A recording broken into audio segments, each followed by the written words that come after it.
नमस्कार दोस्तों, स्वागत है आप सभी का हमारे चैनल माय एग्ज़ाम क्लियर पर। आज है 18 जुलाई 2020 और 18 जुलाई से रिलेटेड करंट अफेयर के जितने भी क्वेश्चन बनते हैं वो सारे आज हम इस वीडियो में डिस्कस करेंगे। साथ ही मैं वीडियो के लास्ट में आपसे एक इम्पोर्टेंट क्वेश्चन भी पूछूंगी। उससे पहले मैं आप लोगों को बताना चाहती हूँ कि KVS के फॉर्म निकल चुके हैं। जिन्हें भी KVS के लिए अप्लाई करना हो 20 जुलाई 2020 से 7 अगस्त 2020 तक वो एडमिशन के लिए अप्लाई कर सकते हैं। स्टार्ट करते हैं। आज का हमारा पहला क्वेश्चन है, CBSE द्वारा स्क्रूटनी के लिए कब से कब तक का समय दिया गया है? इसका राइट आंसर है 17 से 21 जुलाई। अब ये स्क्रूटनी क्या होता है? जो भी बच्चों का रिज़ल्ट आया है 10th का या 12th का, अगर वो लोग अपने मार्क्स से सेटिस्फाई नहीं हैं, उन्हें लग रहा है कि मेरे नंबर ज़्यादा आने चाहिए थे, तो वो लोग रीचेकिंग या रीमार्किंग का फॉर्म भर सकते हैं। और इसी प्रोसेस को, जो ये फॉर्म भरते हैं रीचेकिंग के लिए या रीमार्किंग के लिए, उसको बोलते हैं स्क्रूटनी। तो इसकी डेट CBSE ने डिसाइड करी है 17 से 21 जुलाई। अब CBSE की बात आई है। CBSE की फुल फॉर्म होती है central board of secondary education. इसकी स्थापना हुई थी 3 नवंबर 1962 को। इसका हेडक्वार्टर है दिल्ली में और इसके हेड हैं मनोज आहूजा। अगला क्वेश्चन है, हाल ही में टास्क फोर्स का निर्माण किसे दूर करने के लिए किया गया है? तो इसका राइट आंसर है टिड्डी। अब ये जो टास्क फोर्स है, हरियाणा में बहुत ज़्यादा टिड्डियाँ आ गई हैं, तो उनको भगाने के लिए टास्क फोर्स बनाई गई है। हरियाणा की बात आई है। हरियाणा की राजधानी है चंडीगढ़। यहाँ के मुख्यमंत्री हैं मनोहर लाल खट्टर।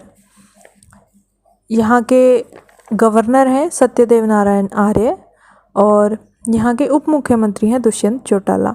अगला क्वेश्चन है, कोरोना का टीका विकसित होने के बाद उसे पूरे देश में पहुँचाने की घोषणा किस फाउंडेशन ने की है? तो इसका राइट आंसर है रिलायंस फाउंडेशन में। ये जो रिलायंस फाउंडेशन है, इसकी संस्थापक और चेयरपर्सन है नीता अंबानी, जो कि मुकेश अंबानी की वाइफ है। और इस फाउंडेशन को बनाया गया था 2010 में। मुकेश अंबानी है जो, वो रिलायंस इंडस्ट्रीज़ के मालिक हैं और ये पूरी दुनिया में 6ठे नंबर के सबसे अमीर आदमी हैं। अगला क्वेश्चन है, हाल ही में आत्मनिर्भर योजना को कितने समय के लिए बढ़ाने की अपील की गई है? तो इसका राइट आंसर है 1 साल के लिए। अब ये आत्मनिर्भर योजना क्या थी? कोरोना के टाइम में बहुत से लोग बेरोज़गार हो गए हैं, बहुत से कर्मचारियों की नौकरी छूट गई है, तो उनको सरकार फ्री में अनाज दे रही थी। जो राष्ट्रीय खाद्य सुरक्षा अधिनियम है, उसके तहत उन्हें मुफ्त अनाज प्रोवाइड किया जा रहा था और इस योजना को नाम दिया गया था आत्मनिर्भर योजना का। अगला क्वेश्चन है, सैन्य बल ट्रिब्यूनल में नई नियुक्तियां करने के आदेश किसने दिए हैं? तो इसका राइट आंसर है सुप्रीम कोर्ट ने। अब सुप्रीम कोर्ट ने आदेश दिए हैं कि AFT यानी कि आर्म्ड फोर्सेस ट्रिब्यूनल, इसमें 1 महीने के भीतर भीतर भर्तियां कर ली जाएं। और ये आदेश दिए हैं सुप्रीम कोर्ट के चीफ जस्टिस SA बोबडे ने। अब ये सैन्य बल ट्रिब्यूनल क्या होता है? जिस तरह से आम आदमियों के लिए कोर्ट होते हैं, हाई कोर्ट होता है, सुप्रीम कोर्ट होता है, वैसे ही आर्मी में जो भी झगड़े हैं या जो कुछ भी नुकसान है, उससे रिलेटेड जो केस हैं वो जाते हैं AFT के अंदर, यानी आर्म्ड फोर्सेस ट्रिब्यूनल के अंदर। तो वहाँ पर जो भी वकील हैं या जज हैं, उनकी संख्या बहुत ही कम है, इसलिए सुप्रीम कोर्ट ने आदेश दिए कि 1 महीने के अंदर अंदर इस भर्ती को पूरा कर लिया जाए। आर्मी की फुल फॉर्म होती है अलर्ट रेगुलर मोबिलिटी यंग। और ये जो सैन्य बल ट्रिब्यूनल है, इसको सैनिकों के लिए न्याय का मंदिर कहा जाता है। अब यहाँ पर सेना की बात आई है, तो पहले तो आपको पता होना चाहिए भारत का रक्षा मंत्री कौन है। तो वो है राजनाथ सिंह। और तीनों सेनाओं के अध्यक्ष आपको पता होने चाहिए। थल सेना अध्यक्ष हैं जनरल मनोज मुकुंद नरवाणे, जल सेना अध्यक्ष हैं एडमिरल करमवीर सिंह और वायु सेना अध्यक्ष हैं राकेश कुमार भदौरिया। अगला क्वेश्चन है, किस हाई कोर्ट के चीफ जस्टिस ने अब चीफ जस्टिस को सर बुलाने के लिए आदेश दिए हैं? यानी कि कहाँ के चीफ जस्टिस को अब सर कहा जाएगा? तो इसका राइट आंसर है कैलकाटा। कैलकाटा हाई कोर्ट के जो चीफ जस्टिस हैं TVS राधाकृष्णन, उन्होंने आदेश दिए हैं कि अब से जज को माय लॉर्ड या लॉर्डशिप ऐसे कह के ना बुलाया जाए, इसकी जगह पे सर का यूज़ किया जाए। अगर ऐसा होता है तो 150 साल पुरानी परंपरा बदल जाएगी। 150 साल से जज को माय लॉर्ड या फिर लॉर्डशिप कहते हुए आ रहे हैं। अब बात आई है कलकत्ता की, तो ये है पश्चिम बंगाल में, पश्चिम बंगाल की राजधानी है। पश्चिम बंगाल की सीएम है ममता बनर्जी और यहाँ के गवर्नर हैं जगदीप धनखड़। और पहले 1911 तक कलकत्ता ही भारत की राजधानी थी। उसके बाद 1911 में दिल्ली को भारत की राजधानी बना दिया गया था और 1926 में दिल्ली का नाम नई दिल्ली कर दिया गया था और नई दिल्ली को भारत की राजधानी बनाया गया था। अगला क्वेश्चन है, हाल ही में किस वीज़ा के कारण भारतीय कोर्ट पहुंचे हैं जिसे रद्द करने की घोषणा की गई थी?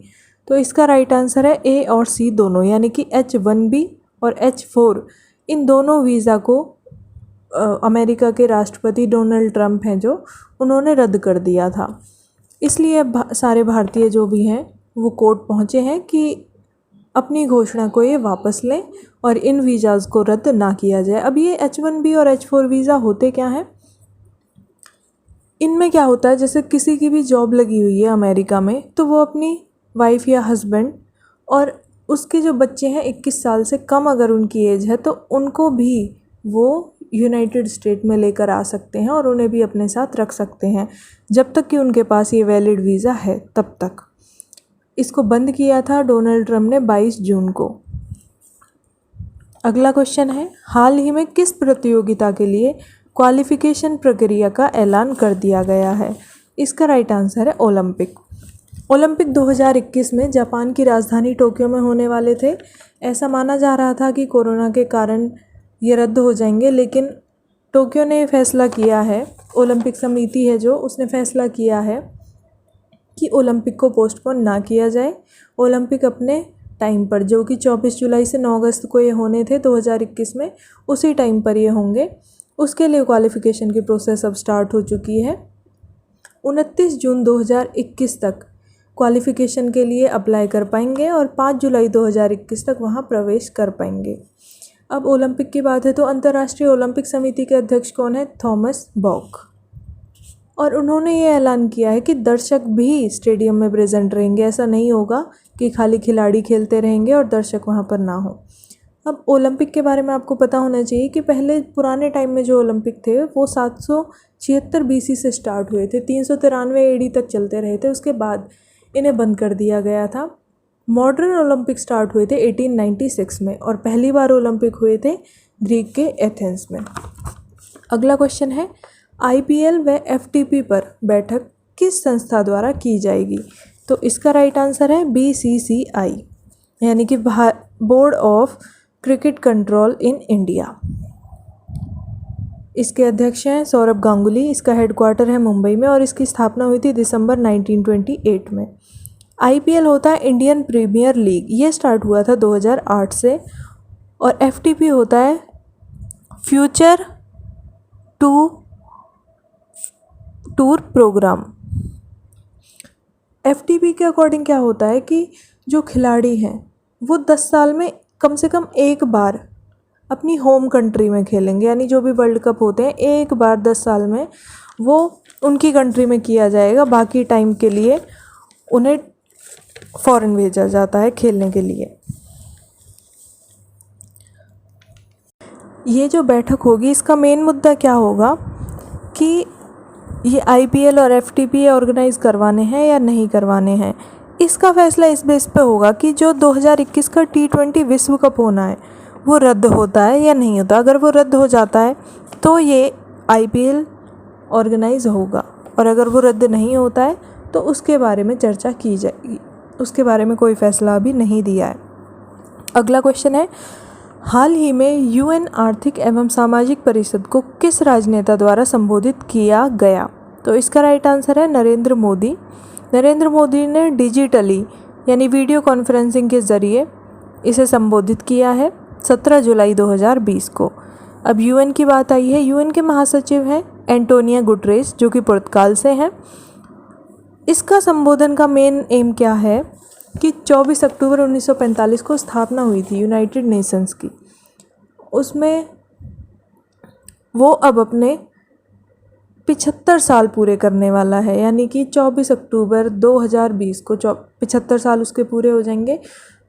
तो कोरोना के कारण क्या बदलाव आए हैं और किस तरह का बदलाव आना चाहिए, इस बारे में चर्चा की जाएगी। नरेंद्र मोदी के साथ साथ यहाँ पर नॉर्वे के जो प्रधानमंत्री हैं एर्ना सोलबर्ग, वो भी शामिल रहेंगे, और यूएन के महासचिव एंटोनियो गुटेरेस, वो भी इसमें शामिल रहेंगे। ये जो यूनाइटेड नेशंस है इसमें फ़िलहाल 193 मेंबर हैं और इसके हेडक्वार्टर है न्यूयॉर्क में। अब कल पूछे गए प्रश्न का उत्तर है भारत के वित्त मंत्री कौन है, तो उसका राइट आंसर था निर्मला सीतारमण। आज का हमारा क्वेश्चन है हाल ही में ईरान ने किस परियोजना से भारत को बाहर कर दिया है। आपके ऑप्शन है तेल परियोजना, चाबहार रेल परियोजना, दोनों या इनमें से कोई नहीं। आपको जितना भी इसके बारे में पता है डिटेल में आप कमेंट बॉक्स में लिखिए, और अगर आपको हमारी वीडियो अच्छी लगी तो वीडियो को लाइक करें, शेयर करें और हमारे चैनल को सब्सक्राइब करें। साथ ही बेल आइकन को ज़रूर दबाएं जिससे सारी अपडेट आपको टाइम से मिलती रहें। धन्यवाद।